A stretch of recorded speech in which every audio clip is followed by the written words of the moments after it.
ओम शांति। किसी ऑफिस में इंटरव्यू के लिए बैठे एक नवयुवक के मन में संकल्पों का तूफान चल रहा है। सोच रहा है ये कैसा जीवन है, रोज रोज वही सब कुछ घर पर, कब इस घर से छुटकारा मिले। एक बार ये नौकरी मिल जाए जो पुश्तैनी घर है, उसको छोड़ दूंगा, शहर आ जाऊंगा, स्वतंत्र रहूंगा। भयंकर तूफान विचारों के उसके मन में चल रहे हैं। उसे दिखाई देने लगती है अपनी दिनचर्या। सुबह उठता हूं और उठते ही उसकी माँ की आवाज, उसके पिता की आवाज हमेशा टोकते रहते, हमेशा डांटते रहते, हमेशा कुछ ना कुछ कहते रहते। उठते ही बिस्तर ठीक से लगाओ, बाथरूम जाता हूं, नल बंद किया कि नहीं, तौलिया कहाँ रखा, बाहर निकलता हूं, लाइट बंद किया कि नहीं किया। रोज की माँ बाप की वही बातें।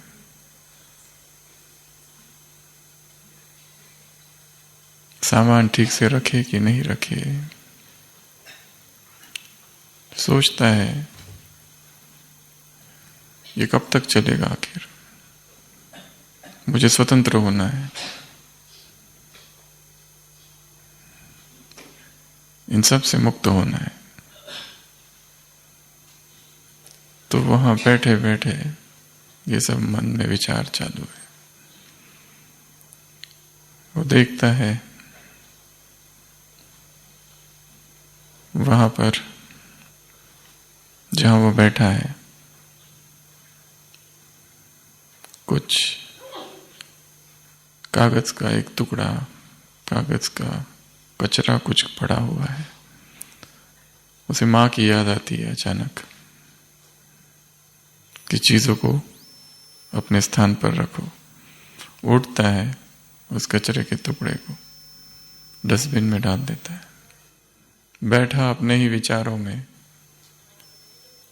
देखता है जो दरवाजा है वहां पर एक कूलर है, वाटर कूलर जो लीक हो रहा है। उसका नल खुला है।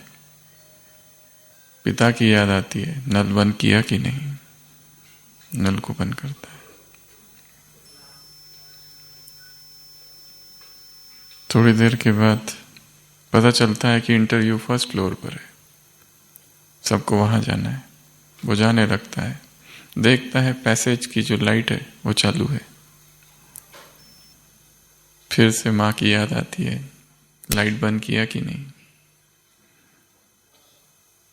लाइट बंद करता है, ऊपर जाता है।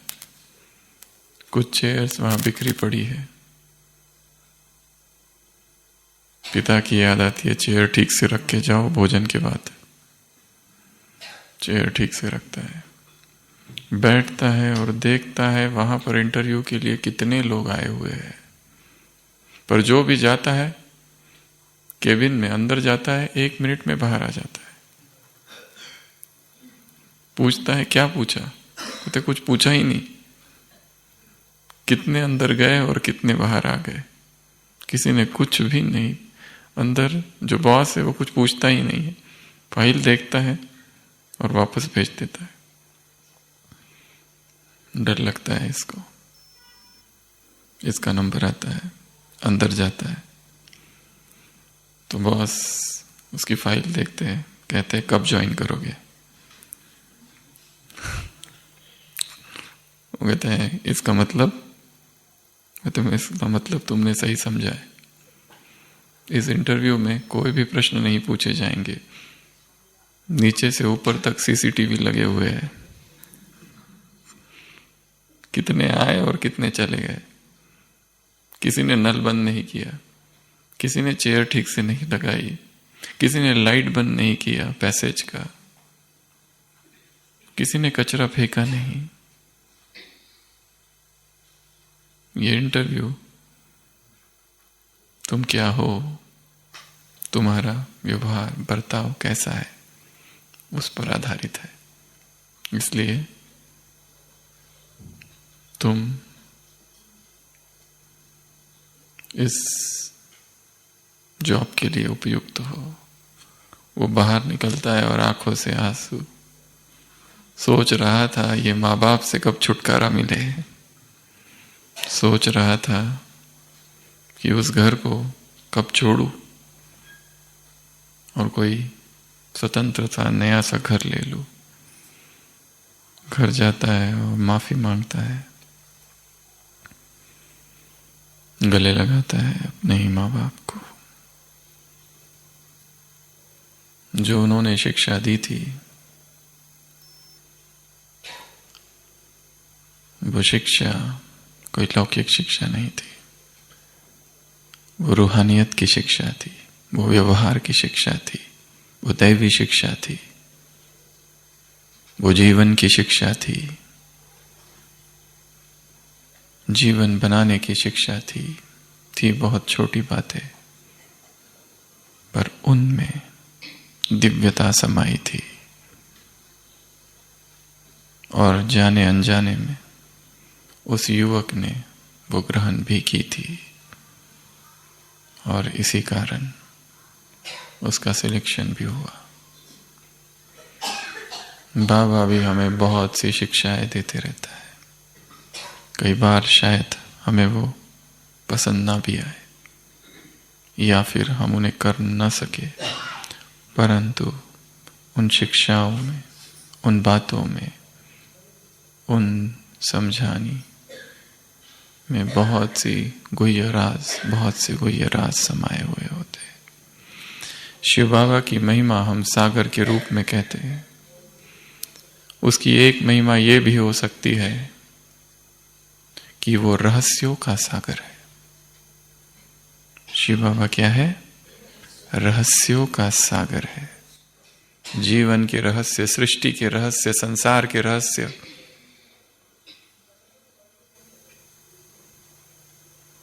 मन के स्वभाव के रहस्य।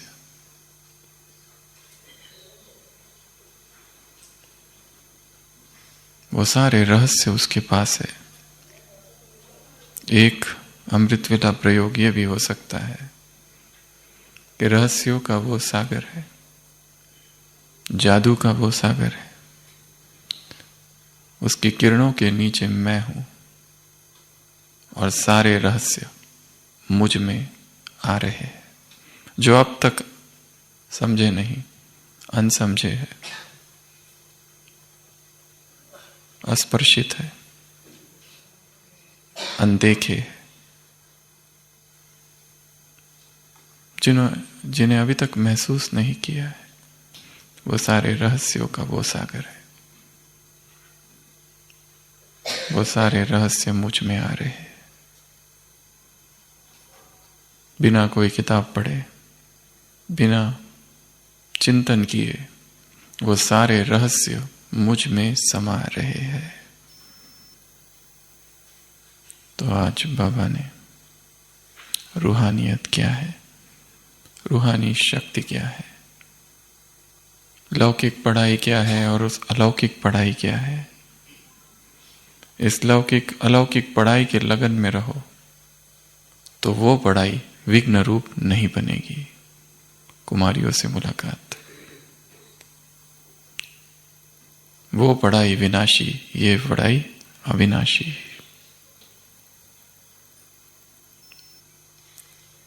हमने शायद अब तक इस पढ़ाई को वैसा नहीं समझा है, उसका महत्व जितना वो समझा रहा है, उस गहराई को अभी तक हमने नहीं छुआ है। शायद चेतना किसी और स्तर पर उठ जाए, वहीं से इस पढ़ाई को समझा जा सकता है। जहां पर शरीर के संकल्प शून्य हो जाए, जहां पर भोग की कामना और इच्छा और स्मृति शून्य हो जाए, जहां पर देह की दुनिया समाप्त हो जाए, शायद आत्मा जब उस स्तर पर, उस प्लेटफॉर्म पर पहुंचती है, तब उसे कुछ और नजर आता है और दिखाई पड़ता है। द्वापर से ऋषि मुनि सन्यासी योगी तपस्वी जंगलों में थे, एकांत में, मौन में, अल्प आहार में, शरीर की इच्छाएं तृष्णाएं और वासनाओं से इतने ऊपर उठे हुए कि भगवान तब आया नहीं था, फिर भी भगवान के बारे में इतनी बातें उनकी समझ में आई। और दूसरी तरफ वो गृहस्थी थे जो संसार के भोग विलास में डूबे थे, उन्हें वो समझ में ही नहीं आया। भगवान की आवाज तब सुनाई देती है जब भोग विलास बाहर चले जाते। फूड आउट, ज्ञान इन। संसार की आसक्ति आउट, तब भगवान के लिए प्यास, भूख जागृत होती है। तब तक भगवान के लिए प्यास, भूख, उसकी आवाज सुनाई ही नहीं देती, जब तक चेतना विकारों से भरी है, भोग विलास से भरी हुई है। जब संपूर्ण आत्म संयम आता है, संसार की किसी चीज, किसी वस्तु से कोई आकर्षण नहीं, तब सोचा जा सकता है उस तल पर इस ज्ञान को किस तरह से समझा जाएगा, क्या अनुभव होंगे। शक्तिशाली याद बिना शक्तिशाली अनुभव नहीं, आज की मुरली में महावाक्य है। जो अनुभव हम कर रहे हैं वो शायद KG1 KG2 के हैं। कुछ और अनुभव ऐसे हैं अध्यात्म के जो बहुत गहरे हैं, जहां सन्नाटे टपकते हैं, जहां मौन की वादियां हैं, वहां उन अनुभवों को स्पर्श किया जा सकता है। जहां इस शरीर का कोई विचार, कोई चिंतन ही नहीं, चेतना उस तल पर, उस स्तर पर पहुंच जाए। तो आज क्या कहा बाबा ने? क्या कहा?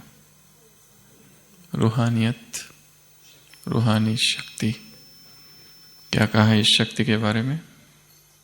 क्या करती है ये शक्ति? बंधनों से मुक्त कर देती है। और क्या करती है? क्या करती है? संकल्प, समय, कर्म और इनका क्या? इनका और बोल शक्तिशाली बना देती है। और किस किस को क्या क्या याद है वो सब बोलेंगे। क्या कहा? और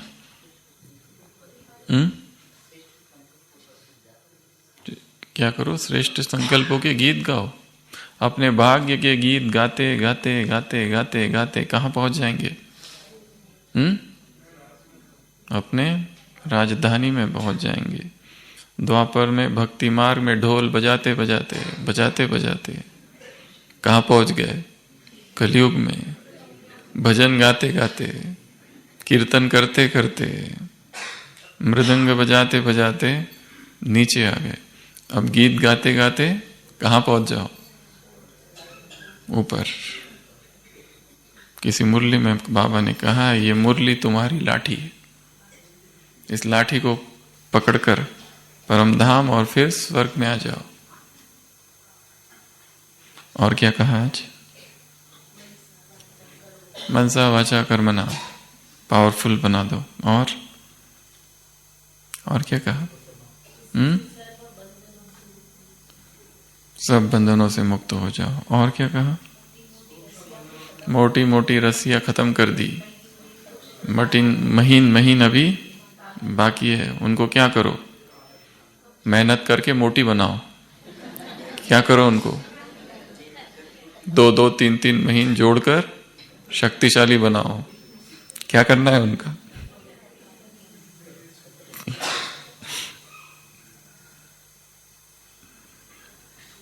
तो मुरली बड़ी गुह्य है, बहुत सारे सूक्ष्म राज उसमें है। इस मुरली को हम 7 भागों में विभाजित करेंगे। सबसे पहला, बाबा ने क्या देखा? बच्चों की क्या देखी? रूहानी शक्ति को देखा। क्या देखा? रूहानियत को देखा, रूहानी शक्ति को देखा। कैसी है ये रूहानी शक्ति? फाउंडेशन। और शुरुआत में क्या बोला है? मुरली की शुरुआत क्या है ये शक्ति? शुरुआत में एकदम बाबा क्या देख रहे हैं? हर बच्चे के रूहानियत की शक्ति को देख रहे हैं। और क्या देखा उसमें? संपूर्ण अधिकार। क्या देखा? तुमने ये शक्ति कैसे ली है बाप से? संपूर्ण अधिकार से ली है। तो सर्व प्राप्ति स्वरूप कहां तक हुए हैं? बाप दादा ये देख रहे हैं। वास्तविक स्वरूप का कितना अनुभव है? बाप दादा ये देख रहे हैं। तो 4 बातें हैं: रूहानियत, संपूर्ण अधिकार, प्राप्ति स्वरूप और वास्तविक स्वरूप। क्या कहते हो बाबा को रोज? याद प्यार और नमस्ते। क्या कहते हो रूहानी बच्चे रूहानी बाप को, अर्थात रूहानी शक्ति का, रूहानी पिता का संपूर्ण अधिकार तुम ले रहे हो।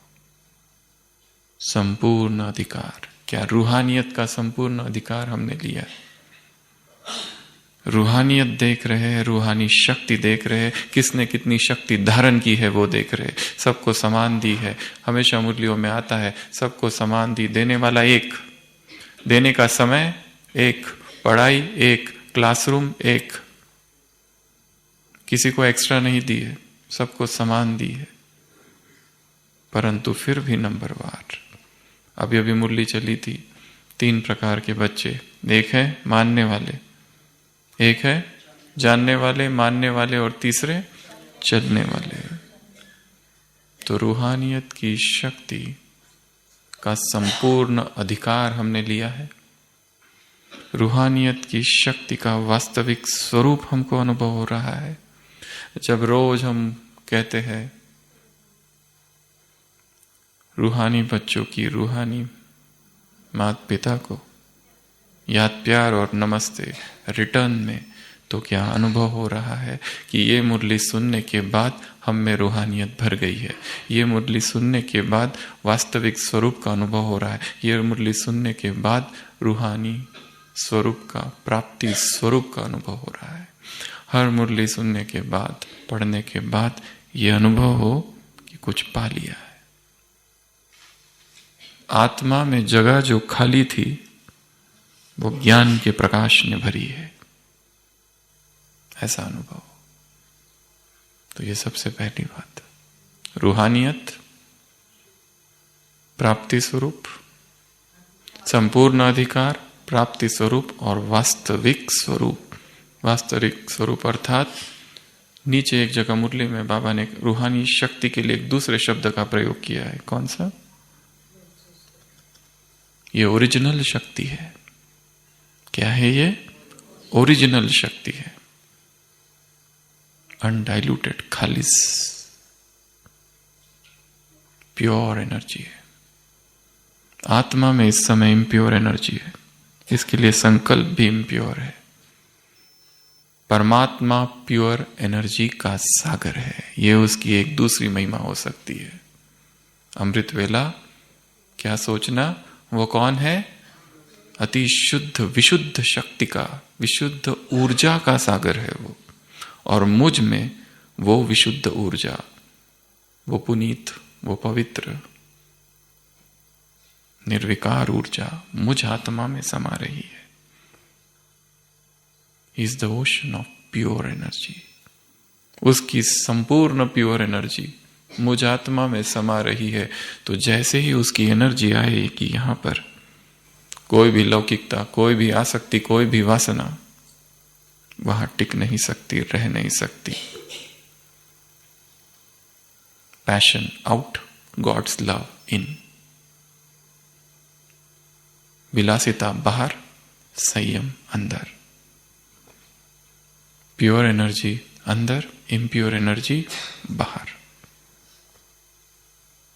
तो ये सबसे पहली बात है आज की मुरली से। दूसरी बात, उसमें फिर 4 बातें हैं। ये रूहानियत की शक्ति ब्राह्मण जीवन की क्या है? विशेषता। दूसरा, ये रूहानियत की शक्ति फाउंडेशन है। तीसरा, ये रूहानियत की शक्ति, ये रूहानी शक्ति खुद को भी परिवर्तन करती है और औरों को भी परिवर्तन करती है। और चौथी बात, ये रूहानी शक्ति जिस्मानी बंधनों से, सभी बंधनों से मुक्त करती है। ये 4 फायदे हैं, ये 4 बातें हैं। पहला बताया विशेषता है। सभी ब्राह्मणों में एक विशेषता है और वो विशेषता है रूहानियत है। चाहे रंगीन कपड़े पहने, बिना बैच के भी घूम रहे हैं, तो भी ब्राह्मणों में एक अलौकिक आकर्षण है। उनका व्यवहार, उनके शब्द अलग है, संसार से हटके है। फाउंडेशन, हमारे जीवन का फाउंडेशन ये शक्ति है। हर आत्मा में ये शक्ति भरी है। चाहे सारी मर्यादाओं का पालन कर रहे हैं या नहीं, परंतु फिर भी सभी को बाबा से बहुत प्यार है, अथाह प्रेम है। और उस प्रेम के कारण उनके साथ वो रूहानी शक्ति निरंतर चलती है। इसलिए इस ब्राह्मण जीवन का फाउंडेशन क्या है? रूहानियत, रूहानी शक्ति। तीसरा, ये शक्ति ही हमें परिवर्तित करेगी, अंदर से और बाहर से। दूसरों को भी परिवर्तित करेगी, हमें भी। दूसरों को देखने की जो दृष्टि है वो परिवर्तन हो गई है। किसी गुरु ने अपने शिष्य से पूछा, ये तुम कैसे समझोगे कि रात पूरी हुई और दिन चालू हो गया? पहले ने कहा, गधा अलग है और घोड़ा अलग है, ये मैं बताऊंगा, तो इससे मुझे पता चल जाएगा कि दिन चालू हो गया। दूसरे ने कहा, नीम का पेड़ और आम का पेड़ अलग अलग है, तब मैं समझूंगा कि सुबह हो गई है। गुरु ने कहा, ना, कब पता करेगी? कब पता चलेगा कि रात पूरी हो गई है, सुबह हो गई है?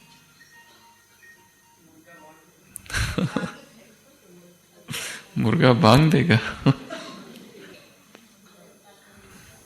जब तुम्हें हर पुरुष में भाई दिखाई देगा और हर स्त्री में बहन, जब तुम्हें मनुष्य शरीर नहीं आत्माएं दिखाई देगी, तब समझने का लेना कि रात पूरी हुई है और दिन चालू हुआ है।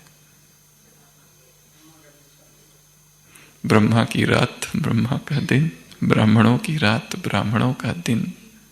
अब तक तो रात में थे, बेहोशी थे, बेहोशी में शरीर देखते थे,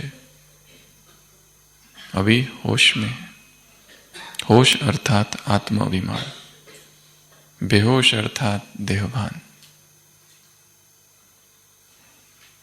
और जब नशे में होते हैं तो क्या कहा आज बाबा ने शराबी के लिए?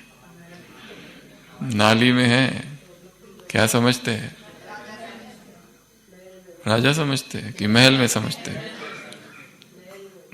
है कुछ भी नहीं, परंतु समझते हैं सब कुछ है। ये नशा है किसका? देहभान का।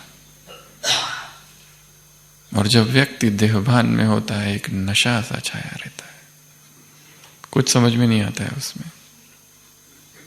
गलतियां होती रहती है, परंतु महसूसता की शक्ति समाप्त है अंदर, पता ही नहीं चलता। नशा ऐसी चीज है। जैसे दिखाया है, एक शराबी अपने मित्र से कहता है कि कल रात मैंने इतनी शराब पी ली कि घर जब गया, दरवाजे पर ठक ठक करता रहा, पत्नी ने दरवाजा खोला ही नहीं। उसने कहा तुम फिर पी के आ गए, तो तुमने क्या किया? उसने कहा सारी रात सड़क पर बिताई। मित्र ने पूछा फिर दूसरे दिन खबर ली कि नहीं पत्नी की? उसने कहा दूसरे दिन जब होश आया तब पता चला मेरी तो शादी ही नहीं हुई और जेब में चाबी तो जेब में है। रूहानियत की शक्ति अर्थात पहली बात विशेषता है ब्राह्मण जीवन की। दूसरी बात फाउंडेशन है ब्राह्मण जीवन का। तीसरी बात स्व को परिवर्तित कर देती है और दूसरों को भी परिवर्तित कर देती है। दूसरे शायद हम जो कह रहे हैं उसे देखकर परिवर्तित नहीं होंगे, हमने जो किया उसको देखकर हो जाएंगे। यहां आने वाले शायद बड़े बड़े भाषण सुनकर परिवर्तित नहीं होते, पर एक भोली भाली माता बेचारी अपनी सेवा में लगी है, ना उसने कोई भाषण दिया, ना उसे बोलने आता है, ना ही उसे परिचय पता है अच्छे से संस्था का देना, परंतु उसको देखकर बड़े बड़े हृदय परिवर्तित हो जाते हैं। व्यवहार बदल देता है आत्माओं को। तो ये दूसरी बात थी। तीसरी, ये रूहानियत की शक्ति बाबा ने कहा काम नहीं कर रही है, कम काम कर रही है, क्योंकि सूक्ष्म बंधन है। एक तो ये भी है बंधनों से छुड़ाती है, वो 4 बातों में, उसकी चर्चा आगे और करेंगे। आगे बताया ये बंधन से छूट नहीं रही है आत्मा, क्यों नहीं छूट रही है? उसमें फिर 4 बातें। पहला, तीनों शक्तियों को एक साथ प्रयोग नहीं कर रहे। तीनों शक्तियां एक साथ कार्य करें। मन में श्रेष्ठ संकल्प है पर बोल शक्तिशाली नहीं है। बोल शक्तिशाली है परंतु कर्म में नहीं है। एक ठीक करते हो तो दूसरा लूज। बहुत पावरफुल संकल्प है अमृत वेला, आज ये करेंगे वो करेंगे वो करेंगे, पर दिन में नहीं हो रहा है।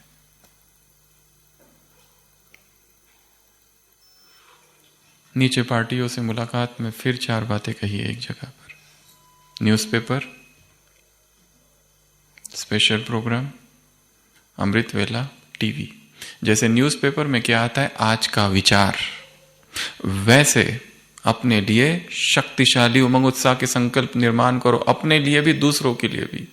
दूसरा, जब स्पेशल प्रोग्राम करते हो तो क्या सोचते हो, आगे ये करना है, ये करना है, ये करना है, इसके बाद ये, उसके बाद ये, वैसे दिनचर्या के लिए सोचो। तीसरा, अमृत वेला, स्वयं के लिए उमंग उत्साह के संकल्प और दूसरों के लिए उमंग उत्साह के संकल्प। चौथा, टीवी पर कौन से प्रोग्राम आते हैं, मनोरंजन, एंटरटेनमेंट, वैसे अपने पुरुषार्थ के लिए एंटरटेनमेंट के प्रोग्राम बनाओ ताकि पुरुषार्थ बोरिंग ना हो। ये फिर 4 बातें वहीं कही है।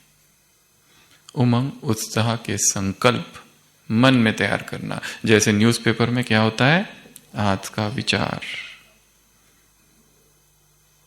तो मन में नया संकल्प लाना है उमंग का, अपने लिए भी और दूसरों के लिए भी। नए विचारों को खोजना है। शिव बाबा की एक महिमा ये भी है, वो श्रेष्ठ विचारों का सागर है, वो श्रेष्ठ संकल्पों का सागर है। मुरलियों में जितने संकल्प आते उतने और कहीं हैं संसार में? नकी पर सुबह सुबह लोग घूमते हैं, कौन से विचार होते हैं सबके पास?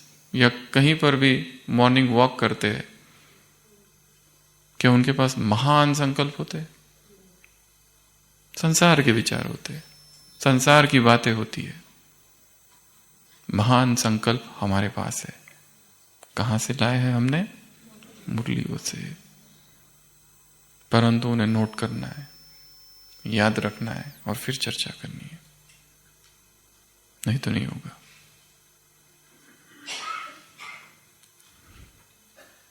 सबसे पहली बात, तीनों ही चीजें एक साथ कार्य में लगाओ। दूसरा, तीनों पर संपूर्ण अटेंशन। किस किस पर? मनसा पर, वाचा पर, कर्म पर। तीसरा, संपन्न स्थिति और बाप की प्रत्यक्षता इन्हीं तीनों से होगी। और चौथा, इन तीनों के अनुभव स्वरूप बनो, क्योंकि तीनों का आपस में कनेक्शन है। तो तीसरी बात में फिर ये चार बातें क्या करना है? तीनों को एक साथ कार्य में लगाना है, तीनों पर अटेंशन, तीनों से प्रत्यक्षता, और चौथी, तीनों का अनुभव। मन में रूहानी शक्ति का अनुभव हो। जब हम बोले तो हमें ही अनुभव हो कि हमने जो बोला है या जो बोल रहे हैं वो कैसा है? पावरफुल है। उसमें पवित्रता के प्रकंपन है। चाहे कैसी भी आत्मा सामने हो, कितने ही नेगेटिव विचार वाली और कितने ही अपवित्र संकल्प वाली, पर हमारे बोल में, हमारे पवित्र शब्दों में, हमारे पवित्र वचनों में इतनी पावर है कि वो रोक नहीं पाएगा। अभी अभी मुरली चली थी, कुवचन, कुदृष्टि, कुकर्म, कुचलन तुम्हारी न हो।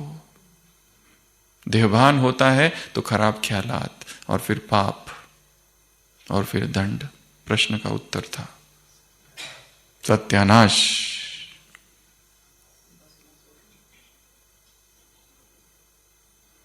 हमारे शब्दों में प्यूरिटी की एनर्जी हो, हमारी वाणी शुद्ध हो, सत्य हो। किसी को पागल कहना ये भी क्या है? कुवचन। अभी अभी मुरली चली थी, तुम अगर किसी की निंदा करोगे तो तुम्हारी डबल होगी। तुम अगर किसी की निंदा करोगे किसी के पीछे, तो वो निंदा के शब्द उस तक पहुंचाने वाला कोई ना कोई नारद तो आसपास है ही।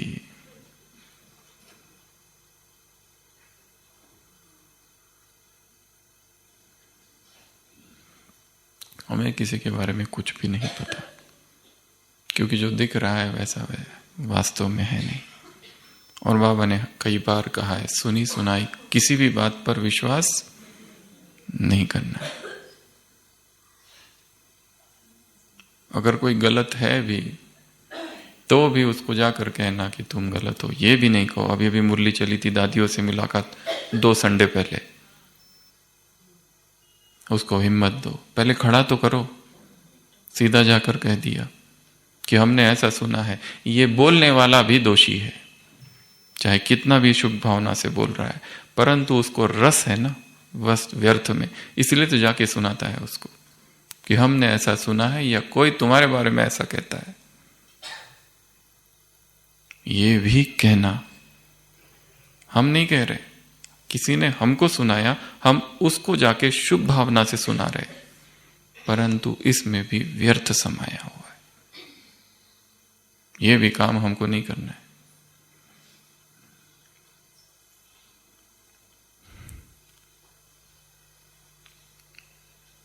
तो तीनों में क्या हो?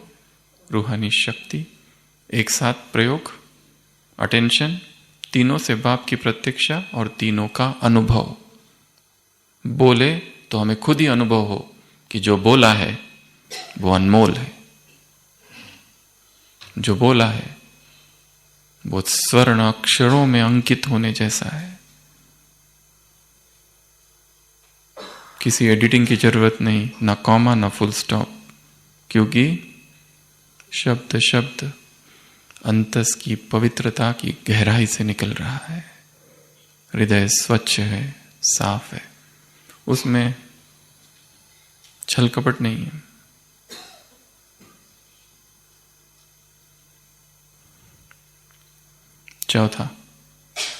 चौथी में फिर 4 बातें, बंधन के 4, बंधन वाली आत्मा की 4 निशानियां। कौन कौन सी? सबसे पहले वो आत्मा परवश होती है। बंधन वाली आत्मा की दूसरी निशानी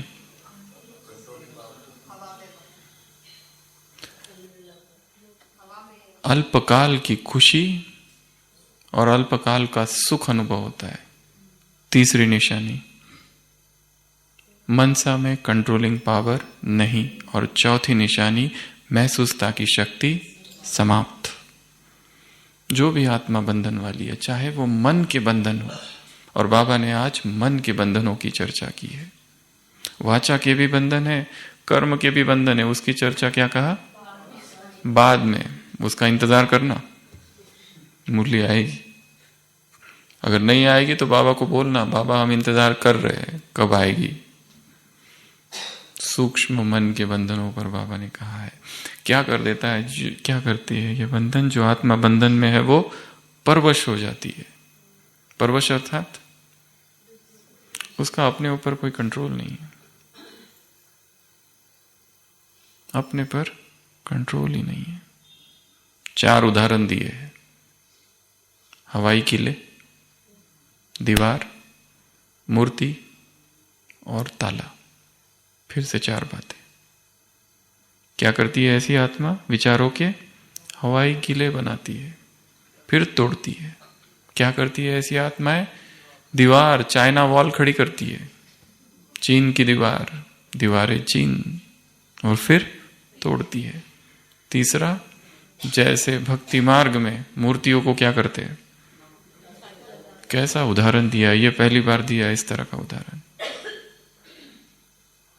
ये साकार मूल्यों में आता है उदाहरण। भक्ति मार्ग में सजाते हैं, संवारते हैं और फिर डुबो देते हैं।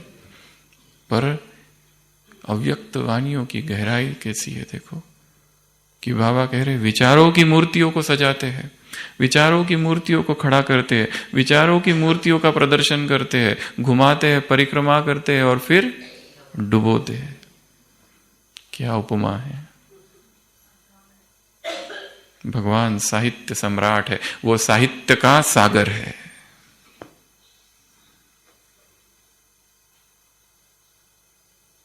शब्दों का सागर है और मौन का भी सागर है। निशब्द का सागर है और शब्दों का भी सागर है। उसके शब्द, उसकी तुलनाएं, उसके उदाहरण अजीबोगरीब है, विचित्र है, अकल्पनीय है। वो अकल्पना का सागर है, जिसकी कल्पना नहीं की जा सकती, उसका वो सागर है, अव्याख्य है।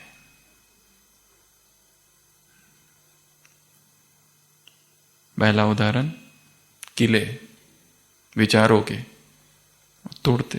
दूसरा दीवारें खड़ी करते, फिर तोड़ते। तीसरा मूर्तियां सजाते, फिर तोड़ते। चौथा बुद्धि को लॉक लग जाता है। परवश आत्मा की ये 4 निशानियां हैं। आत्माएं परवश है, उसे खुद ही नहीं समझने आ रहा है क्या कर रहा हूं, इतना विचारों के अधीन हो गई है।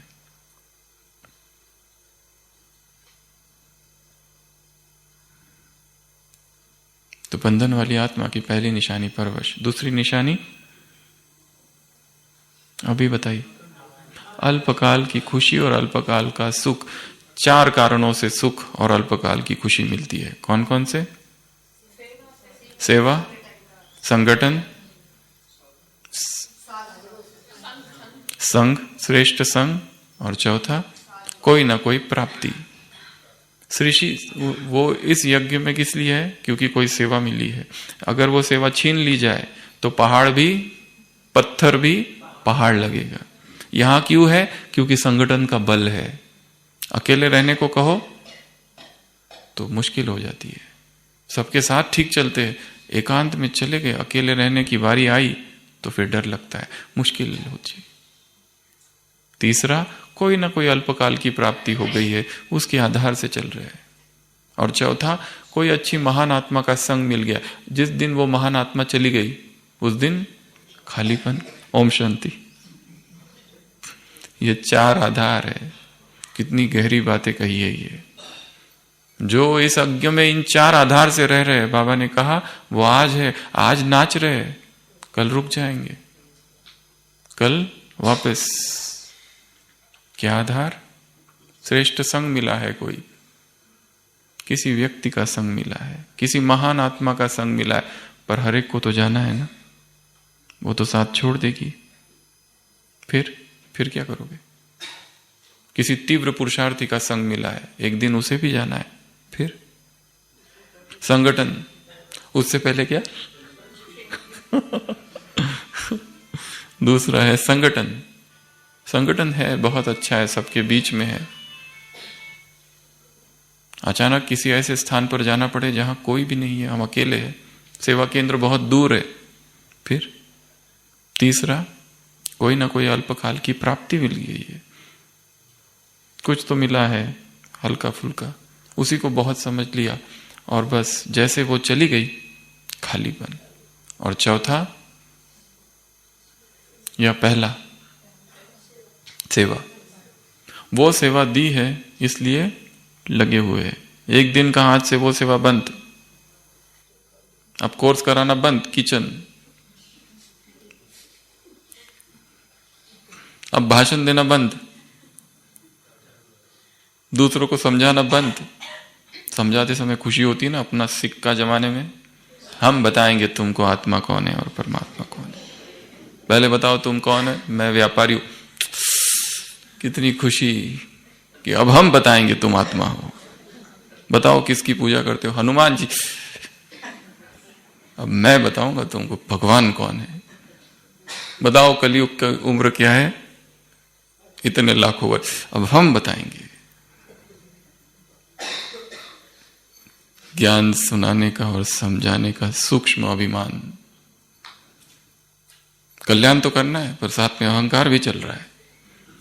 दो चीजें साथ साथ चल रही है। एक तो रहम भी है पर साथ में सूक्ष्म अहंकार का पोषण हो रहा है। किसी बहुत बड़ी बहन ने एक अनुभव सुनाया था।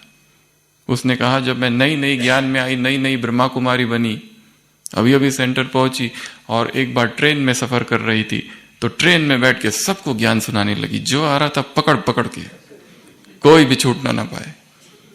मेरे बाजू में एक महिला बैठी थी, साध्वी थी और बड़ी गंभीर थी, चुपचाप देख रही थी, कुछ नहीं बोल रही थी, केवल बैठी थी और देख रही थी मैं कैसे सेवा कर रही हूं। और मुझे लग रहा था इसको भी अभी सुनाऊंगी थोड़ी देर बाद। तो उस महिला ने, सन्यासी महिला होगी या बड़ी मैच्योर्ड, तो उसने पूछा, बहन तुम क्या कर रही हो? उसने कहा, मैं सेवा कर रही हूं। तो उस महिला ने कहा, यह सेवा नहीं, प्रचार कर रही हो तुम। ये बहन चुपी हो गई।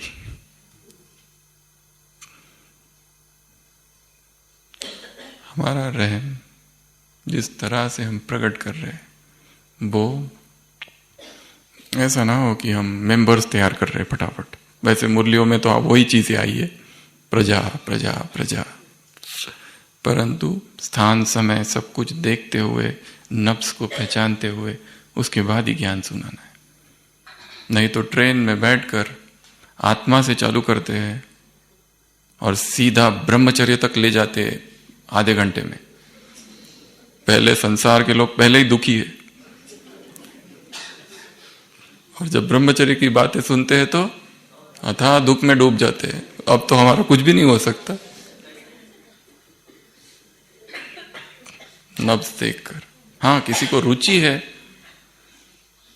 तो सुनाओ, पर किसी को रुचि ही नहीं है। हम खाली अंदर से एक ही संकल्प है, प्रजा प्रजा प्रजा प्रजा प्रजा। एक भाई बैठा था ट्रेन में, कुछ नहीं कर रहा था सेवा। दूसरा आके उसको पूछता है तुम सेवा नहीं करते?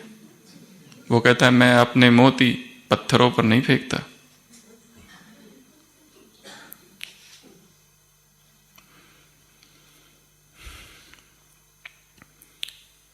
तो सबसे पहली निशानी बंधन वाली आत्माओं की परवश, दूसरी निशानी अल्पकाल की खुशी और सुख, उनका आधार ये चार बातें: सेवा, संगठन, संघ, कोई छोटी मोटी प्राप्ति। हम अकेले रह जाए तो भी शक्तिशाली रहे। कोई भी नहीं संसार का, ना कोई संघ है, ना संगठन है, ना कोई साधन है। जब हम अकेले हैं तब सबसे अधिक शक्तिशाली है, क्योंकि तब हमारे साथ केवल वो है और कोई नहीं। वो स्थिति मन की सबसे शक्तिशाली स्थिति है। अभी 10 लोग आके कहते हैं हम तुम्हारे साथ हैं, हम तुम्हारे साथ है, चिंता मत करो, कुछ चाहिए तो बोलो।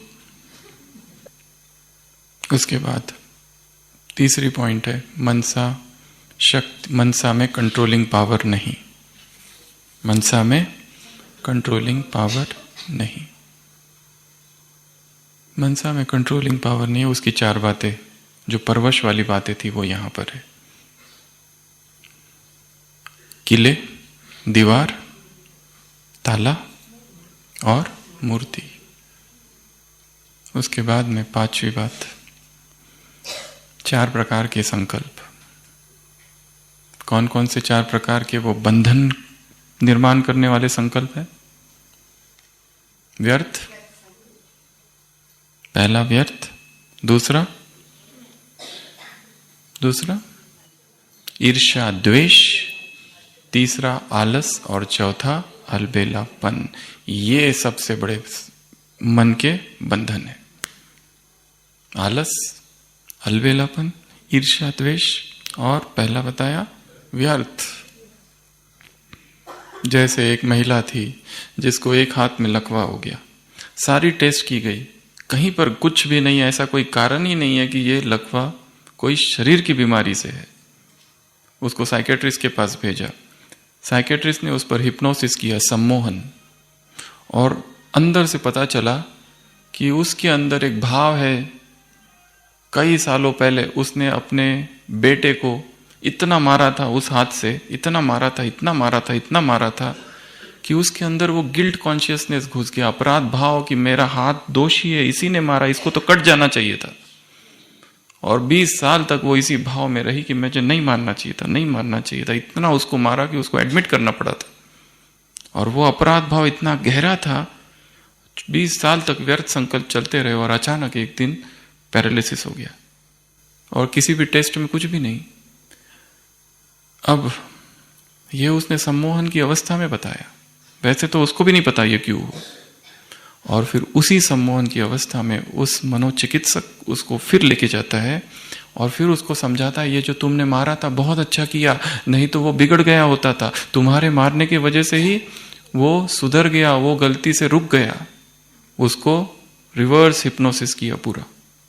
और तब उसने भी धीरे धीरे सम्मोहन की उस अवस्था में, वो बेड पर, वो जो हिप्नोसिस टेबल पर लेटे लेटे, उसने धीरे धीरे ये स्वीकार किया कि हाँ अच्छा किया था, इसलिए तो वो इतना अच्छा इंसान बना।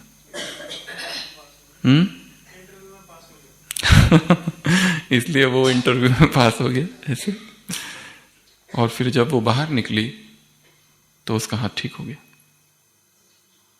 क्योंकि ये जो लकवा था वो मन के ब्लॉकेज की वजह से था, मेंटल ब्लॉकेज। हमारी भी बहुत सारी बीमारी है जो मन के विचारों की वजह से है। व्यर्थ इधर चल रहा है, वो शारीरिक मैनिफेस्टेशन है जिसका किसी भी टेस्ट में कुछ नहीं आता। इसलिए डॉक्टर जब भी कहता है तुम्हारे सारे रिपोर्ट नॉर्मल, एकदम उदासी। हम इतने बीमार और रिपोर्ट में कुछ भी नहीं, ये डॉक्टर खराब है, हम दूसरे के पास जाएंगे, कोई नया वाला, अच्छा वाला, कोई तगड़ी सी बात बता दे और तगड़ी सी दवाइयां दे दे, तब एकदम अंदर से खुशी होती है।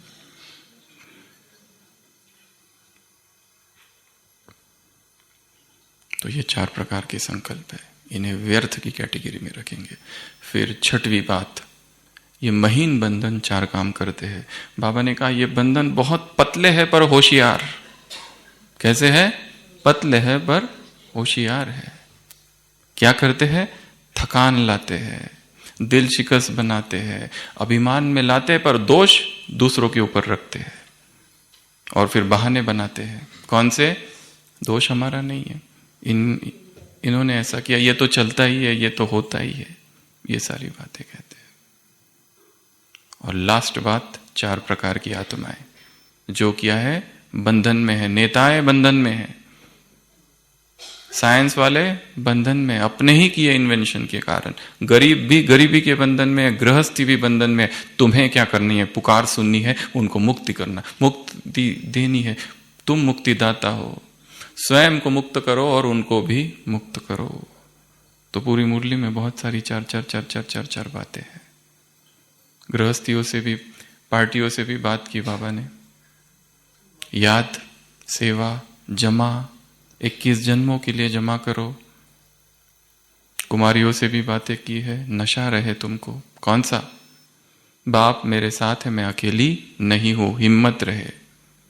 2 नाव में पाँव नहीं रखने, नहीं तो क्या हो जाएगा? कोई बंधन नहीं है फिर भी अटके हुए, फिर भी मन का बंधन है, वो अटकना है। तो ऐसे कैसे?